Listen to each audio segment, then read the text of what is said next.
오늘은 우리 주님 이 땅 가운데 태어나신 기쁜 성탄절입니다.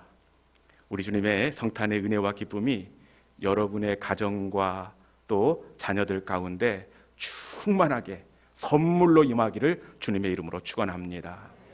성탄절과 맞물린 우리나라 절기가 있는데 그 절기가 무엇인지 아십니까? 동지입니다. 동지. 이 동지는 1년 중 가장 밤이 깊은 날입니다.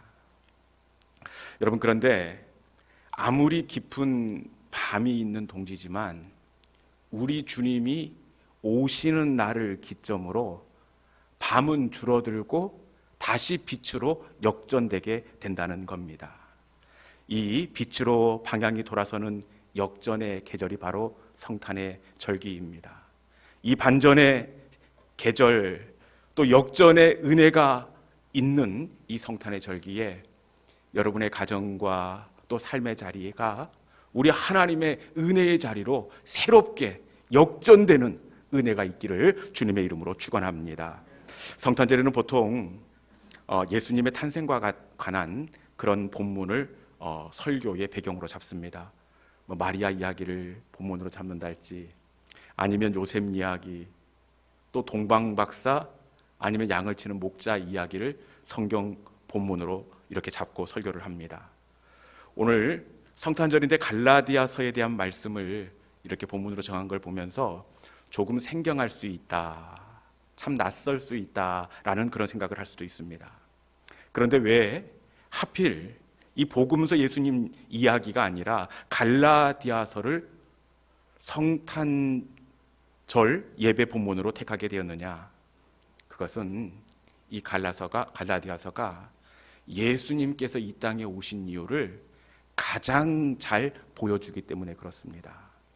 갈라디아서가 왜 예수님이 이 땅 가운데 오셨는지, 이 땅 가운데 오셔서 우리를 위해서 어떤 사역을 행하셨는지를 가장 잘 보여주는 말씀이 갈라디아서이기 때문에 그렇습니다.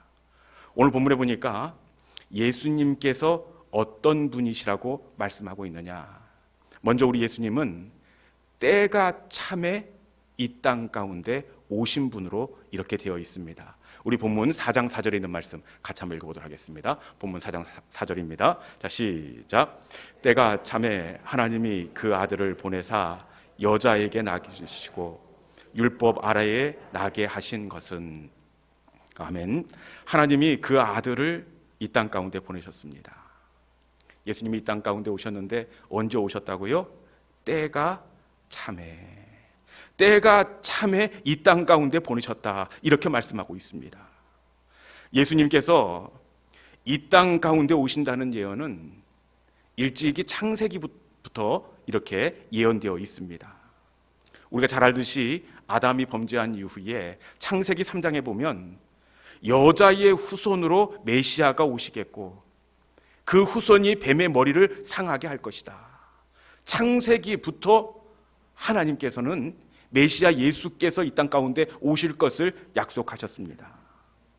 그런데 그 예수님은 창세기 지나고 출애굽기도 오시지 아니하시고 또 역사서에도 오시지 않습니다.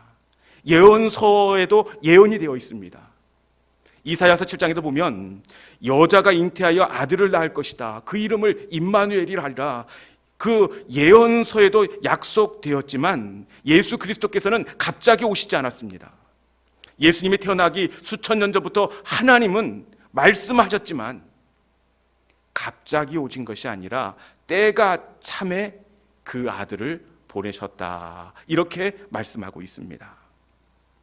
여러분, 때가 참에, 이 말은 이 땅 가운데 하나님의 시간이 있다는 것을 우리에게 알려주는 대목입니다.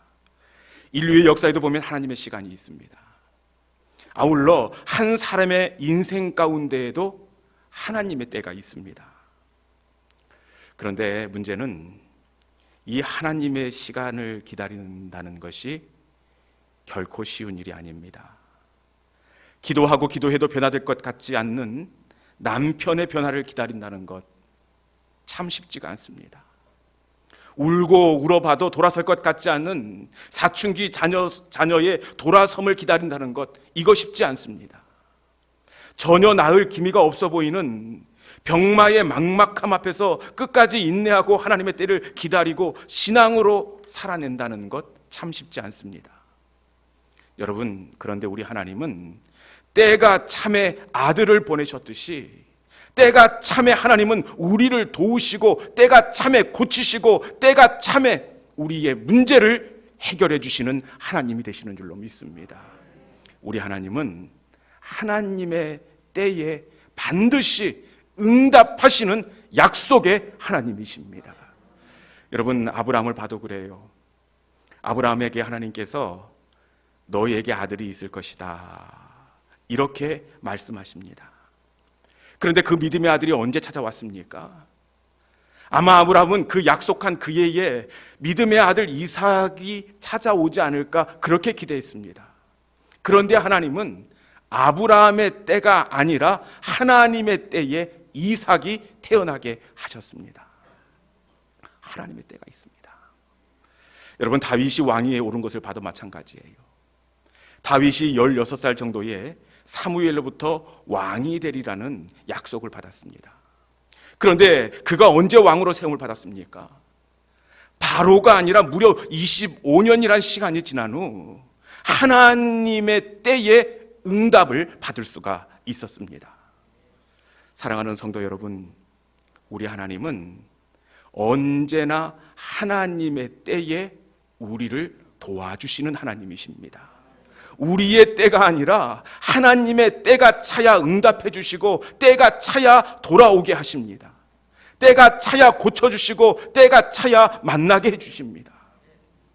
반드시 그 때는 응답되고 찾아오게 될 줄로 믿습니다. 그렇게 우리 하나님의 사람들은 내 때가 아니라 하나님의 때에 맞추어 살아야 합니다. 조급함을 내려놓고 하나님을 신뢰하고 하나님께 쓰임 받을 수 있도록 준비해야 합니다.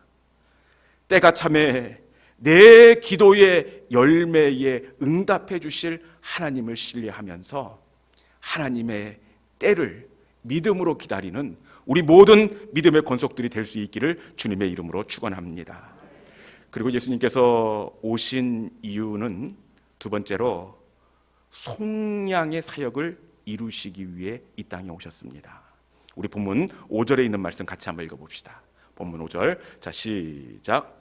율법 아래에 있는 자들을 속량하시고 우리로 아들의 명분을 얻게 하려 하심이라. 아멘. 예수님께서 왜 오셨다고 말씀하십니까? 율법 아래에 있는 자들을 속량하시고 죄 아래에 있는 자들을 속량하기 위해 오셨습니다. 여러분, 속량, 이 말이 어떤 의미냐? 이 말은 법정에서 쓰는 법정 용어입니다. 속량, 제가 사전적 의미를 보니까 값을 받고 종을 놓아 양민이 되게 하다, 이게 바로 속량입니다. 속량은 값을 지불하여 양민이 되게 하다, 이게 속량의 의미입니다. 여러분, 우리 예수님께서는 이 땅에 오신 이유는 속량해 주시기 위함입니다. 우리의 모든 죄의 값을 지불해 주시고 우리를 죄로부터 자유하게 하기 위하여 예수 그리스도께서 탄생하셨습니다. 여러분, 예수님께서 어떻게 그 모든 죄의 값을 지불해 주셨습니까? 십자가에서 우리의 모든 죄의 값을 지불해 주신 줄로 믿습니다. 우리 주님은 막연하게 뭉뚱그려서 값을 지불한 것이 아니라 아주 구체적으로 우리의 죄의 값을 담당해 주십니다. 십자가에 못 박히실 때 우리 주님께서 그 머리에 가시관을 쓰십니다. 가시관을 쓰신 이유가 무엇일까요? 그것은 우리가 머리로 지은 죄의 값을 속량해 주시기 위함입니다. 우리가 생각으로 지은 그 죄의 값을 예수님께서 갚아주시기 위하여 가시관을 쓰셨다는 사실입니다. 양손과 양발에 못이 박히신 이유는 무엇입니까? 우리가 양손과 양발로 저지른 그 죄의 값을 대신 지불해 주시기 위하여 내가 박혀야 할 그 손과 발에 못이 박히셨습니다. 예수님께서 그 옆구리에 창을 맞으셨습니다. 예수님께서 왜 그 가슴에 창을 맞으셨습니까? 그것은 내 가슴으로 사랑하지 못했던, 누군가를 용서하지 못했던 그 값을 지불해 주시기 위하여 예수님께서 그 가슴에 창을 맞으셨습니다. 우리 주님은 완벽하게 우리의 죄의 값을 지불해 주셨습니다. 그렇게 우리는 그리스도 예수 안에서 완벽한 새로운 피조물이 된 줄로 믿습니다. 이것이 바로 신학적 용어로 중생이라고 합니다. 다시 태어나다. 우리는 예수 그리스도 안에서 완벽한 값을 지불하고 새로운 존재, 새로운 피조물이 되었습니다. 그런데 여러분, 안타깝게도 너무나 많은 하나님의 사람들이 값을 지불하고 아들이 되고 죄로부터 자유케 되었음에도 불구하고 여전히 죄책감과 눌림 속에 있을 때가 너무 많다는 사실입니다. 이미 우리 주님께서 완벽하게 값을 지불했음에도 불구하고 피의 의식 속에 스스로를 올가맬 때가 많이 있다라는 겁니다. 여러분, 그런데 그리스도 안에 있으면 새로운 피조물이라. 이전 것은 지나갔으니 보라, 새 것이 되었도다. 여러분, 우리는 새 것인 줄로 믿습니다. 예수님은 우리 모든 상처와 죄책감을 해결해 주셨습니다. 이 성탄의 아침에 예수님께서 우리에게 성탄의 선물로 주신 그리스도 안에 있는 참된 자유와 기쁨을 다시 누릴 수 있는 우리 믿음의 권속들이 될 수 있기를 주님의 이름으로 축원합니다. 그리고 마지막으로 우리 예수님께서 오신 이유는 우리에게 아들의 명분을 주시기 위함입니다. 아들의 명분을 주시기 위함입니다. 우리 다시 한번 5절의 말씀을 한번 다시 읽어보도록 하겠습니다. 5절 같이 한번 읽어볼까요? 자, 시작. 율법 아래에 있는 자들을 속량하시고 우리로 아들의 명분을 얻게 하려 하심이라. 아멘. 말씀해 보니까 율법 아래에 있는 우리를 속량하시고 또 어떻게 하신다고요? 아들의 명분을 얻게 하려 하심이라. 아멘. 네. 우리를 속량하신 것은 단순히 우리가 불쌍해서 구제해 주시기 위함이 아닙니다. 우리에게 동정을 베풀기 위함도 아닙니다. 그가 우리를 속량하신 이유는 우리에게 아들의 명분을 얻게 하기 위함이라. 아멘. 여러분, 이 아들의 명분을 우리가 어떻게 얻을 수 있느냐? 우리가 어떻게 속량을 받고 아들의 명분을 얻을 수 있느냐? 이건 아주 중요한 일입니다. 우리가 신앙생활하면 하나님 아버지 이렇게 부르는데 우리가 하나님을 아버지라고 부를 수 있는 근거가 있는데 이건 아주 중요합니다. 우리가 하나님의 아들이 되는 것은 아들이신 예수 그리스도를 우리 속에 영접함으로 가능하게 되는 줄로 믿습니다. 요한복음 1장 12절에 보면 영접하는 자, 그 이름을 믿는 자들에게는 하나님의 아들이 되는 권세를 주셨으니, 영접하는 자, 곧 그 이름을 믿는 자는 하나님의 자녀가 된다, 이렇게 말씀합니다. 영접하는 자, 그리스도를 영접하는 자는 하나님의 자녀가 된다. 이것은 영적인 신비입니다. 우리가 주님을 영접할 때 우리 눈에는 보이지 않지만 영적으로 어떤 일이 일어나게 되느냐? 우리가 그리스도 예수를 구주로 영접할 때 아들의 영이 우리 속에 내주하게 되십니다. 우리 속에 계신 아들의 영으로 말미암아 우리는 하나님의 자녀가 될 수 있습니다. 이 아들의 영을 통해 우리는 하나님을 아빠, 아버지라고 부를 수 있는 특권을 얻게 된다는 사실입니다. 그러면 여러분, 우리가 진정으로 예수님을 영접했다면 우리는 더 이상 세상의 종이 아닌 하나님의 아들이요 딸이 되는 줄로 믿습니다. 그렇게 우리는 더 이상 세상의 종이 아닌 하나님의 자녀로서의 삶을 살아야 합니다. 예수 그리스도를 영접하기 이전과 이후가 완전히 구별된 삶을 살아야 합니다. 인류의 역사도 보면 예수님이 오기 이전과 이후로 완전히 나누어지잖아요. 예수님이 오시기 이전 시간을 BC, 그리고 예수님이 오신 이유를 AD로 분명하게 표시하고 있습니다. 예수님이 오심으로 인류의 역사가 AD, BC 이전과 이후로 완벽하게 갈리어졌듯이 우리는 하나님의 자녀가 되었기에 이전과 이후가 분명하게 다른 삶을 살아야 하는 줄로 믿습니다.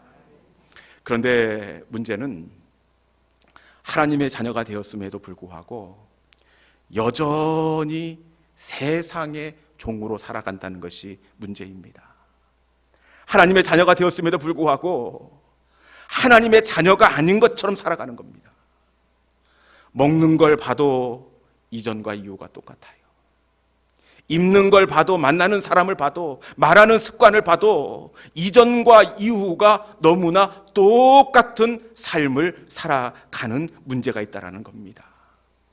여러분, 우리 속에 계신 예수 그리스도 때문에 우리가 하나님의 자녀가 되었습니다. 그렇기에 우리의 삶을 통해 이후의 그리스도의 성품으로 하나님의 그 성품을 우리의 삶 가운데 나타내 보여주는 달라진 삶을 살 수 있는 우리 믿음의 성도들이 될 수 있기를 축원합니다. 이제 말씀을 정리하겠습니다. 오늘은 예수님이 이 땅에 오심을 기쁨으로 예배하는 성탄절입니다. 그런데 우리 예수님은 이 땅에 갑자기 오신 것이 아니라 어떻게 왔다고요? 네, 때가 참에 이 땅에 오셨습니다. 때가 차다. 이게 무슨 말이냐? 우리는 하나님의 약속이 이루어지지 않는 그 하루를 그냥 지나간 하루, 공허한 하루다, 이렇게 생각하기가 쉽습니다. 그런데 여러분, 우리가 그렇게 생각할 뿐이지 그것은 공허한 시간이 아니라 하나님의 때가 채워진 하루가 되는 줄로 믿습니다. 점점 약속으로 가까워지는 때가 아무것도 일어나지 않는 하나님의 때로 채워지는, 가까워지는 시간입니다. 여러분, 우리는 막연하지만 이 때가 하루하루 채워지고 난 이후에 하나님의 때가 되면 반드시 약속을 이루시는 하나님이 되는 줄로 믿습니다. 때가 차면 우리가 아무런 소망이 없다고 생각하고 바뀔 기미가 보이지 않는 그 남편에 대한 하루이지만 이것은 의미 없는 하루가 아니라 때가 채워지는 겁니다. 그만큼 가까워지는 겁니다. 하나님의 때로 점점 가까워지는 우리의 소소한 일상이라는 것을 기억하고 하나님의 약속을 붙잡고 하나님의 때를 믿음으로 기다리는 믿음의 성도들이 될 수 있기를 주님의 이름으로 축원합니다. 때가 참에 오신 예수님은 우리에게 속량의 선물을 주셨습니다. 속량, 어떤 의미입니까? 갚아 주심입니다. 십자가에서 우리의 모든 죄와 슬픔과 상처를 갚아 주셨습니다. 여러분, 우리의 모든 죄와 상처와 슬픔을 갚아 주셨음에도 불구하고 여전히 빚진 자처럼 살아가는 하나님의 사람들이 많다라는 겁니다. 이미 십자가에서 그 상처와 거절감과 그 죄책감을 해결해 주셨음에도 불구하고 빛에 쫓기는 사람처럼 여전히 불안한 가운데, 죄책감 가운데, 눌림 가운데 있는 성도들이 많다라는 겁니다. 이 시간 모든 것을 속량해 주신 그리스도 예수 안에서의 그 자유의 삶을 성탄의 선물로 받아들일 수 있기를 축원합니다. 여러분, 그렇기에 우리는 속량받은 하나님의 자녀로 살아야 합니다. 하나님의 아들과 딸로 살아야 합니다. 하나님의 아들된 권세를 가지고 우리의 삶을 누리면서 살아야 합니다. 아들된 권세를 가지고 아버지의 보좌 앞에 나아가 우리의 연약함과 우리의 간구를 떳떳하게 간구할 수 있는 아들의 특권을 누려야 합니다. 아들된 권세를 가지고 세상을 정복하고 귀신을 몰아내고 연약함을 극복해야 합니다. 이 시간 우리 가운데 아들의 권세가 성탄의 선물로 주어짐으로 말미암아 아들된 삶을 우리의 삶 가운데서 마음껏 누릴 수 있는 이후의 삶이 될 수 있기를 주님의 이름으로 축원합니다. 기도하겠습니다.